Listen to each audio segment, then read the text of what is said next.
Hello and welcome to Default Assault, where we take on everything by default. I am your host, Demosthenes, and with me, as always, is our co-host, Mr. Kyle Nash. How's it going, Kyle? What is going on, Demosthenes? How you doing, man? I am here. Well, let's just put it this way. I may not be the terror that flaps in the night, but we're talking the inspiration for everything therein. As Kyle just said, we will be talking about the inspiration behind Darkwing Duck. We'll be talking about Batman, and with Justice League DVD coming out pretty soon, or Blu-ray, or however home media you experience it in, we'll be talking about some of the actors, the Lost Batmen, actors that were up for Batman, but for one reason or another didn't get the role. And by God, is this a long list. And since it's a long list, tonight we'll be talking about just 10 of these almost theirs. And in the spirit of who it could have been, Kyle has absolutely no idea what kind of shit I'm about to drop on him. Here's the bar, and it's at Batfleck. If you're below it, you suck. If you're at or above, you did a good job, simply put. So first on our list, and this goes all the way back to the mid-1980s, before Tim Burton's famous Batman film, which came out in '89, starring Michael Keaton. This one actually started off as a project for director Ivan Reitman. Fresh off his success in Ghostbusters, he was gonna take a more comedic approach, more in the vein of the Adam West Batman series that ran through the 1960s. And in the spirit of that series and his success on Ghostbusters, he was going to cast none other than Bill Murray as Bruce Wayne / Batman. God, that's tough, isn't it? You know what really that amounts to is the Batman Lego movie, or that the Lego Batman character in the Lego movie. That's the only way I could see if that were successful, if they did that well ahead of its time before Lego started franchising the way that it did. If they had done it in the mid-'80s, right, it would have, and in the spirit of the 1960 series, it would have been a comedy. And what set apart Adam West, his take on the role, is he played it straight. He did not play it as a comedic role. Casting Bill Murray to do that would have been a completely different game.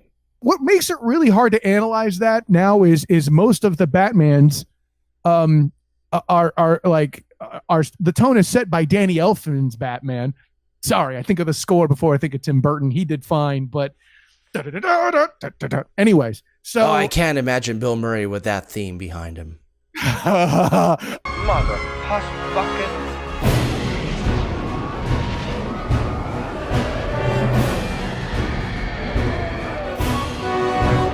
Bill Murray, above or below Batfleck? That's going to be a minus on the Batfleck ratio index there, I'm afraid. So I'm forced to agree. Although, with the caveat, I would rather watch a Bill Murray film than a Ben Affleck film, but as Batman, yeah. Yeah, right. Let's compare Ghostbusters to freaking Pearl Harbor. Oh. Anyways. There's a double feature from hell. You would be like, after watching that, you would be like, God damn, those ghosts had it good. Where's Walter Peck? I know, I've seen Pearl Harbor, and I agree. I don't think he had a dick. When you're... Now, in the opposite direction is the number 2, and this was Warner Brothers' pick to play Batman in the Tim Burton version. And This actor couldn't do it because he had an obligation on a different film. And that different film was Lethal Weapon 2. Of course, I'm talking about Mel Gibson as Batman. Oh, God, really? It came real close. Braveheart as Batman? Gotham! No! They think Martin Riggs was a good plan for Batman? I mean, he was a hot commodity at the time. I can see why the money wanted him. Well, let's stop there. That's a good point, because in so many of the previous Batmans in general, that franchise is known for going after big talent. Why the hell else did you get Arnold Schwarzenegger to play a scientist no, okay? Listen, I'm an Arnie guy. Obviously, I'm an Arnie guy. I'm all about the Governor. The Governor's number one. He rules. He's a great action star. Crown. Okay? But no. Batman is too dark and brooding to be Martin Riggs or Mad Max. It's not a fit to me. But to your point, it was about him having a big name, as often happens with the Batmans. I'll tell you the midpoint right now. If he had approached the role, and mind you, I prefer Keaton to Mel Gibson. However, I would have taken Mel Gibson over some of the later incarnations. But this is the way it would have played out, right? He would have been a slightly toned down Martin Riggs as Bruce Wayne, but his Batman would have been Mad Max. That's not a bad take. Here's where I would go. For those who haven't seen Zeffirelli's Hamlet, where Gibson is the title role, I believe his Bruce Wayne would be more Hamlet in presentation. I think that would fit. So Mel Gibson, above or below Batfleck? Gosh. That one's kind of tough. With the way we've kind of evaluated like the midpoint of the Riggs crazy. Because it's something we actually haven't seen and we can't really evaluate. Also, it's kind of the mood about him is kind of altered because he went, your pardon expression, batshit insane. Ha ha! I was waiting for that. Yeah, right.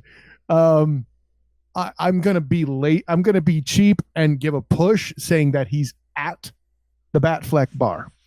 I would say just above. I think that although I wouldn't vote for Gibson in the role, I think it would have been interesting to see. If I'm going to lean a particular way, I would lean a touch below, because acting in extremes is easier than trying to find the zen of that midpoint. Kind of in the same spirit of Mel Gibson, this was another actor considered for the role. I couldn't find how close he came to doing it. I doubt that the actor would have gone for it, especially since in 1989 he also had a very big competing film. And that film was Indiana Jones and the Last Crusade. Yes, at one point, Harrison Ford was considered to play Batman. Fake news. Some douchebag said in a corporate boardroom before trolling was trolling. Stop it. Fake news. I don't think that the world could handle Harrison Ford playing Indiana Jones, Han Solo, and Batman. I think he would have shanked that role. I don't think he's a fit, even remotely. Like, dark and brooding is fine, but like as a tech guy, no sale. He's way too rugged. I completely agree. I do not think that Harrison Ford would have been a right fit for the role. I mean, the thing that sets Ford apart in his performances is that there is a vulnerability to him. When you see him get punched, you feel like he got punched. And now that we're kind of looking through it, I can see how they thought Batman in that. Well, first of all, Harrison Ford's a great actor, so maybe you give a little latitude there, obviously. But something about Batman using that grappling hook and then, the whip slinging that Indiana Jones does, they put it together in their head. Now, granted, it gets a completely different movie if he goes, "Listen, Joker, I'm Batman. I'm Batman. I did not kill this man. Where's my Robin?" Oh, Demos, I'm proud of you. That was good. I hate that movie, but that's a good impression by you. Harrison Ford, below or above Batfleck? God, this is hard to do, but I have to. He is below the Batfleck bar. There's no way. No. Like when Dr. Henry Jones Jr. got into a fight, okay, all you needed was a colossally huge human being to be problematic. Okay? Doesn't work on Batman. Unless you're Bane, not a thing.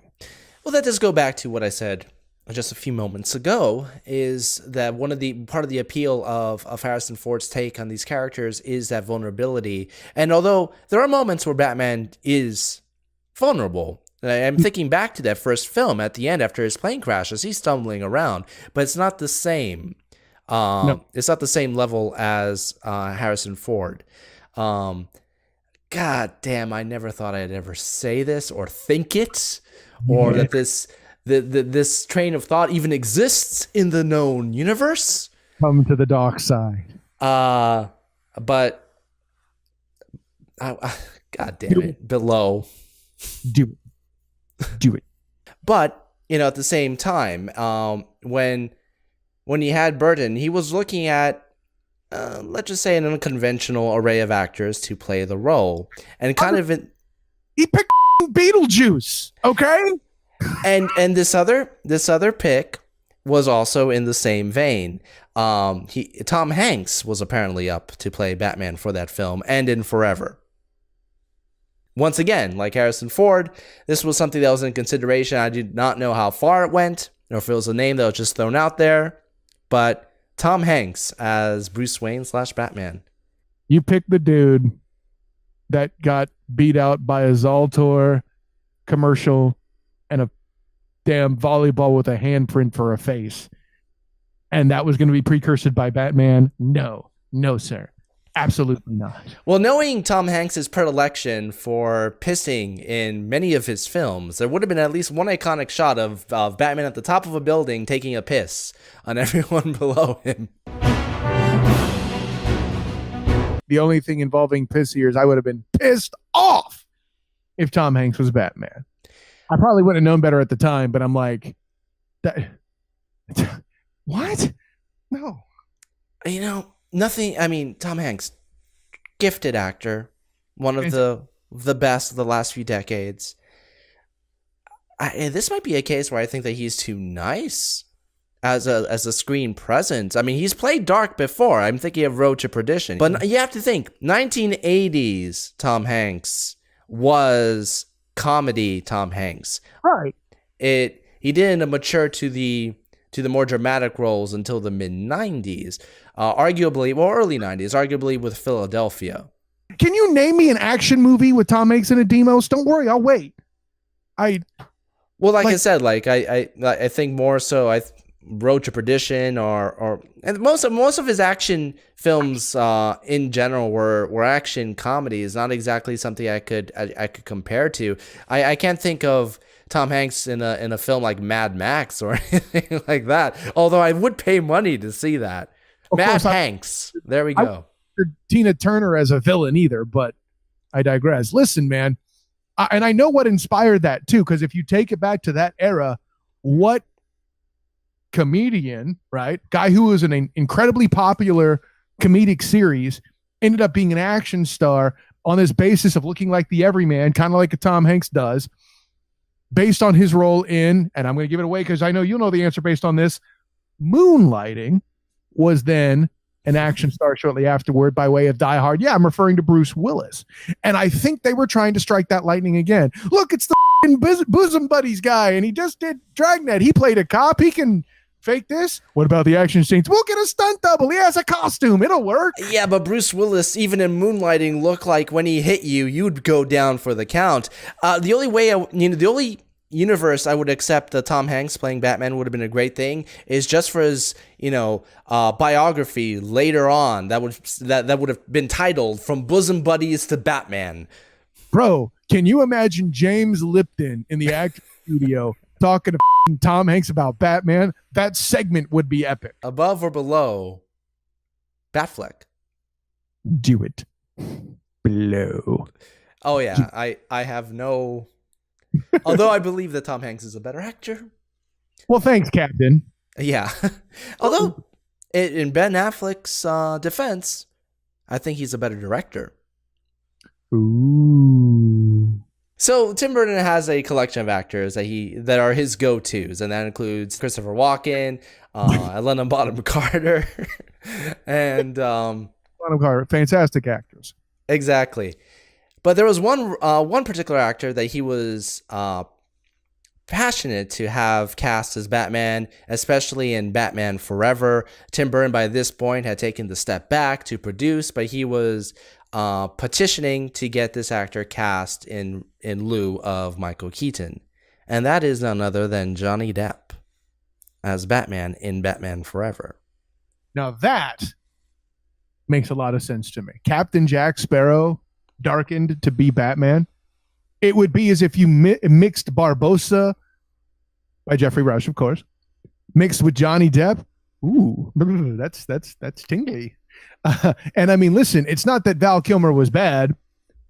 Okay, he was bad, but he wasn't the worst. I can see that Johnny Depp, for example, would have fit Batman Forever very nicely, especially, dude, Jack Sparrow and Jim Carrey. Holy hell, that is sexy.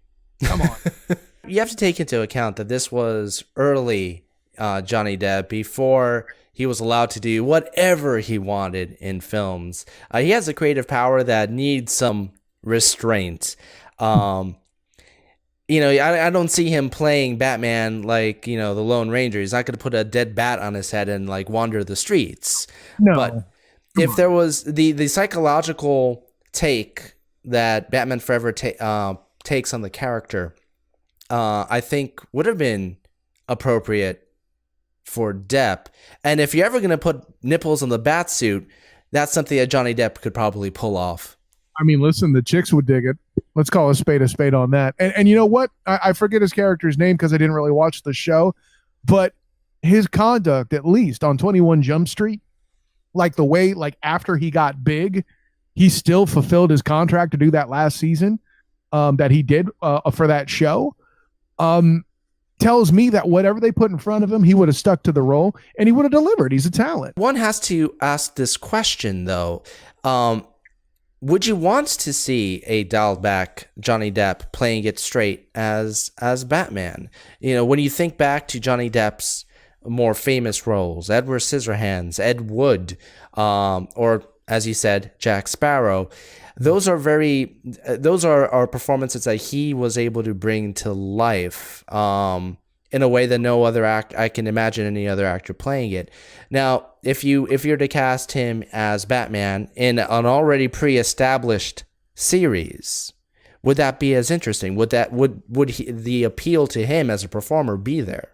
I'm gonna meet you in the middle on that. If I'm Joel Schumacher, I go up to him, I go, all right, I know it doesn't seem obvious to you, but you're going to be Batman. Why on earth would I want to play Batman? I'm not savvy. I think what you got to understand is think Edward Scissorhands, but aggressive.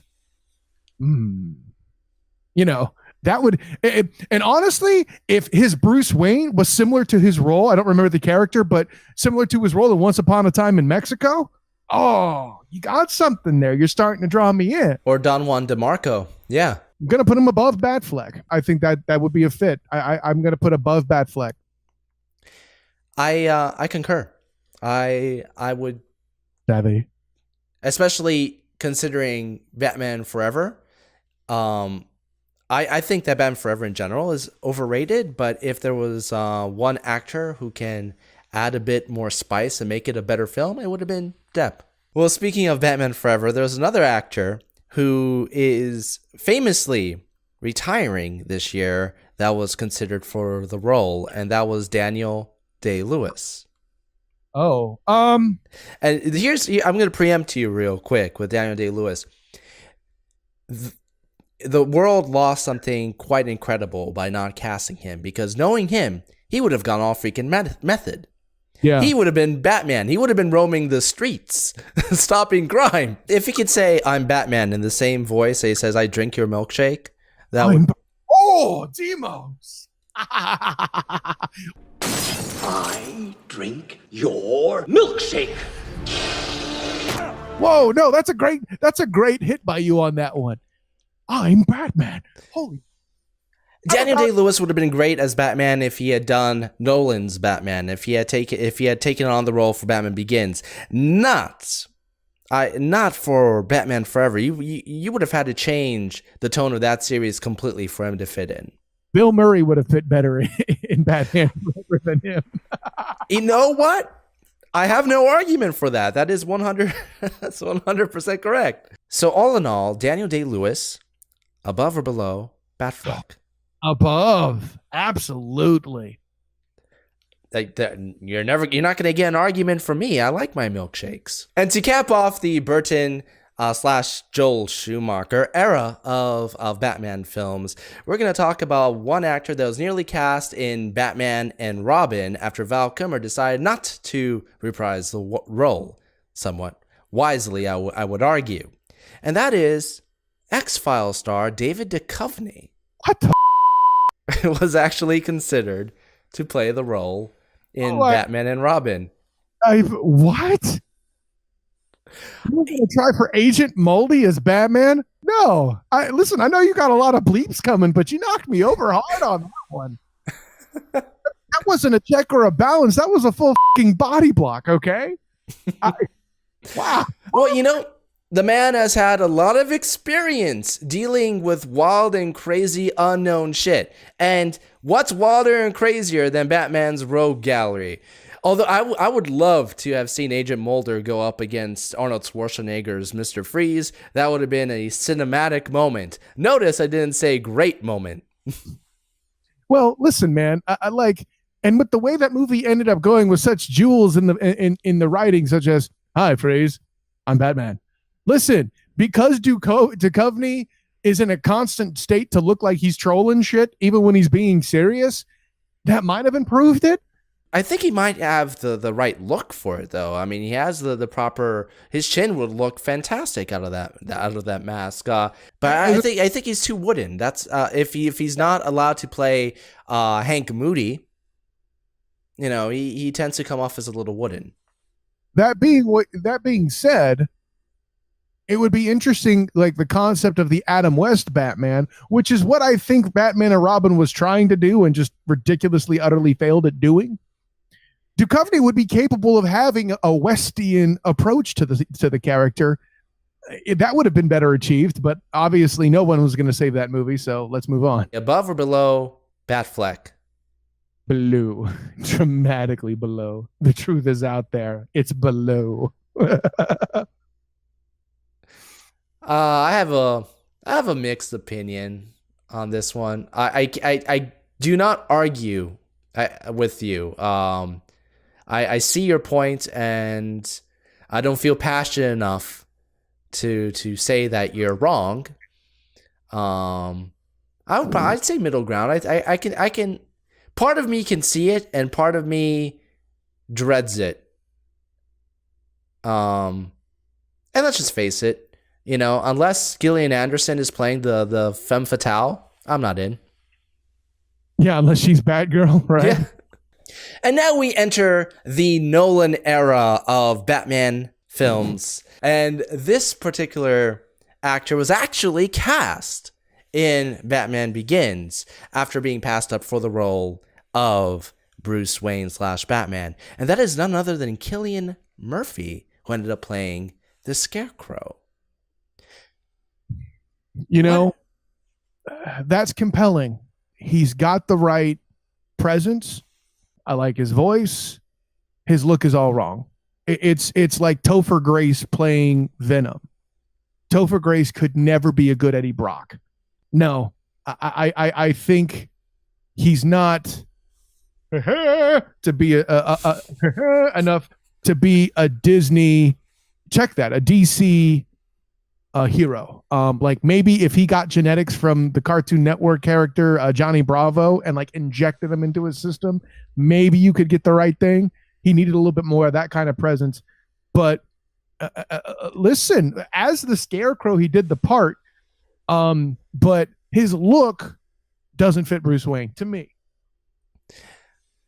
I can see the argument why somebody might say that he does. I am with you 100%. But I will tell you, it would have been a shame if he had played Batman, because his take on the Scarecrow was fantastic. I thought he was one of the best things of that film, and there's a reason they brought him back for the rest of them. Exactly, because he nailed it like Ron Jeremy. Killian Murphy, above or below Affleck? Ooh. I'm gonna say at. I'm going to say at Batfleck, because, oh God, that's tough though. You know what? No, I'm cornered. I don't know. He's going to be an inch or two below, because at the end of the day, Batfleck has the look. That's the difference. No, that's exactly how I feel about it. Probably an inch or two below. Gifted actor, but like I said before, his take on the Scarecrow, it's one of the reasons I love Batman Begins. He is fantastic in that film. In fact, I can't think of a Batman actor who has, been in a film who could have done that role as well as he did. No. The closest might be Michael Keaton. Moving on, this is one that when I first read it, my initial instinct was hell no. But then I thought about it, and I'm actually a little bit more open to it.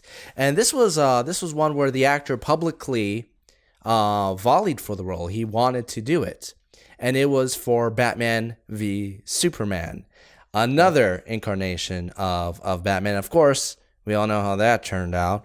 Keanu Reeves.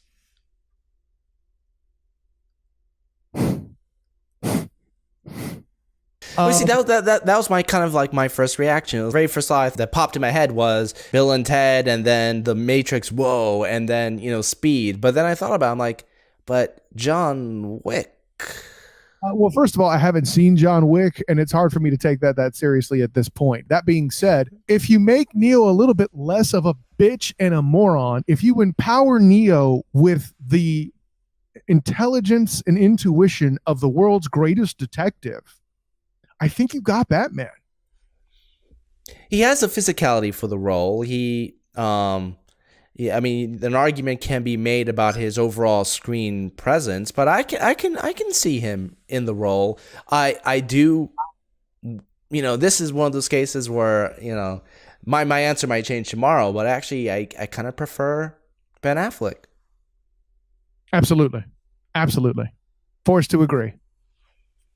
So below Ben Affleck is your vote for this one. He is below Batfleck. Agreed. And our final one, and we're gonna go off with a kicker. This was the only one that I saw that literally pissed me off. I can't even say it. God damn. USA. Ashton Kutcher. Fucking hell. No, I can save it, Demos. At least he wouldn't be remaking Casablanca. Oh, yeah. If the universe forced that choice, if one of them had to happen, yeah, I'm with you. Bring it on. He himself joked that his legs were not the right proportion to play Batman. Yeah, right. That's why you weren't cast, asshole. Your legs, please. Well, at least there's some self-deprecation behind it. I could respect that. But if there's one way to make Batman v Superman worse, congratulations, you just found it. Yeah, you just got punked. Jesus Christ. Stop it. So let me take a stab in the dark. Below Batfleck. Let me tell you why he's above Batfleck. Oh. He went down through the floor and came back up, down through the ceiling and couldn't fall all the way down past Batfleck again. That's the only reason why he's above Batfleck. I accept that answer. So what did you guys think of our list? These were our top 10. We have many, many more that we can cover. Let us know in the comments below. Which on the list would you have liked to have seen play Batman? And if you have any other examples, let us know. And make sure to visit me on hilaritybydefault.com DayLewis.com every week for new movie reviews and other content. And make sure to follow me on Twitter at Default Hilarity and on Facebook, Hilarity by Default. Kyle, where can we find you? Find me on Twitter at the SOTG and on Facebook as the Student of the Game. And we're getting very, very close, Demos, to a special writing series I'm going to produce, mixing sports and comics. Gosh, it's not like there's any precedent for any of that to happen, he says, as he suggests pictures of football players and football jersey with his name on it while talking in a show about nerdy stuff. Yeah, anyways. Kyle, I think you have just found the way to break the internet, or at least a site that has low bandwidth. Either way, something's going to break because these articles are going to be so awesome. Well, Kyle, based on all of that, I can only end by saying that life truly is hilarious by default. I'm Batman.